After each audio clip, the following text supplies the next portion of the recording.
public school education played a major role in my life in fourth grade.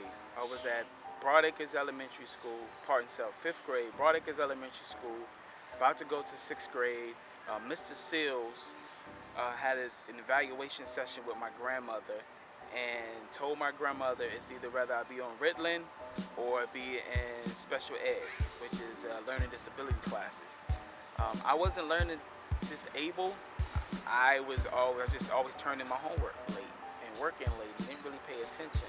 So that's why I guess he prescribed Ritalin, which he wasn't a damn doctor to do, um, and or special ed. And my grandma signed off and decided to put me in special ed. And from that day on, I went to sixth grade and I was in special ed classes, smallest class ever. We had maybe about 8 students in there. Uh, and then after graduating from sixth grade, I went to White Oak Middle School in Montgomery County, Maryland. And from White Oak, from 7th to 8th grade, I was in special ed. So just imagine you being in special ed and you're getting teased, you're getting joned on, you're getting talked about because these other kids think you're slow. You're not slow, it's just you don't do the work or you're not paying attention. So that part of it kind of deflated my character and stunted my growth to develop more educational wise because I thought I was slow or stupid or dumb or whatever, and that wasn't the case. Miss Quinn, Miss Johnson, Miss Bryant was our special ed teachers. Miss Bryant told me in 8th grade that I wouldn't graduate high school, I wouldn't graduate college, or I'll be dead. That's what she told me. A black teacher told me that.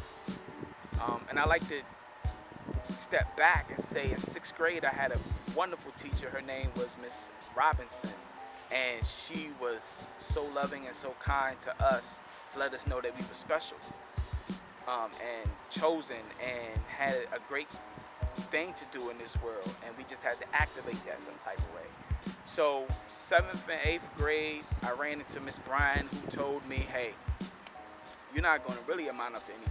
You're not going to graduate from college. You may be dead or in jail and all this other shit that really like killed the growth and the development of me being a black male. And this lady telling me these things. Maybe I was rude. Maybe I was unruly in the class situation. But how do you tell a child that 7th and 8th grade? So ninth grade, got to ninth grade, high school, Springbrook High School. And Springbrook High School, my files followed me from elementary, middle to now high school. So now they're looking at my files and say, oh, he belongs in a special ed class. So now they put me in this damn special ed class with 5 or 8 more students. And the whole time you're in this class all day. You don't have gym in there, but you might as well. You're in there all day. You have lunch in there. You're not even in with the population of students. You know, you're not even in the population of students at all. So it makes you feel weird. So something clicked in me in 11th grade, 10th grade, 11th grade. I was like, damn, I gotta get out of these classes. So I got mainstream into reading, arithmetic, science. I got mainstream into foreign language class. So I was getting mainstream into these classes too. They say, oh, well, you can assimilate now. You can adapt to these particular situations. So if you mess up, you're going to come right back to special ed. And it felt like jail. It felt like a prison, basically. You know, the population is the world. The jail is the special ed class. So I graduated. That Miss Bryan said I wouldn't graduate high school or I wouldn't go to college. So I graduated high school in 1992. That year, I was going to night school because I was missing certain credits, I was told. The last day of graduation practice, me and my mom went to Miss Carey to see if everything was on the up and up for me to graduate from Springbrook High School. She said, no, everything wasn't. So I'm like, damn, I ain't gonna graduate? Shit, I was looking crazy. But on the flip side, they found my missing credits. So I was like, word, I can walk. She was like, no, you can't walk because you missed graduation practice and this is the last day. And I was like, what? I let her have it. Miss Carrie Nelson, Springbrook High, 1990 to 1992, I believe. She was there as a counselor, Miss Carrie Nelson. And my mom cursed her out. I cursed her out, and my mom was like, you gonna walk anyway. You gonna get in this line. I was like, man, F that. I ain't getting in this line. I'm out. So I rolled out. Then I end up at Voorhees College in 96, 95, 96. And my folder still followed me. I never took the SAT, so my folder followed me. So I had to be in remedial classes to get out of these freshman old remedial classes to go back into mainstream once again. And then once again, I beat the status quo and I graduated with a 2.5 with a sociology degree.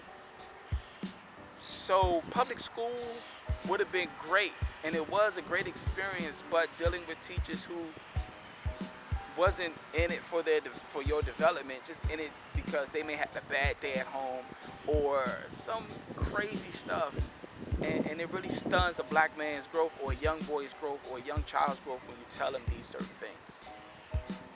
So a lot of people wouldn't know if I was in special ed or learning disability classes. Once again, I didn't have a learning disability.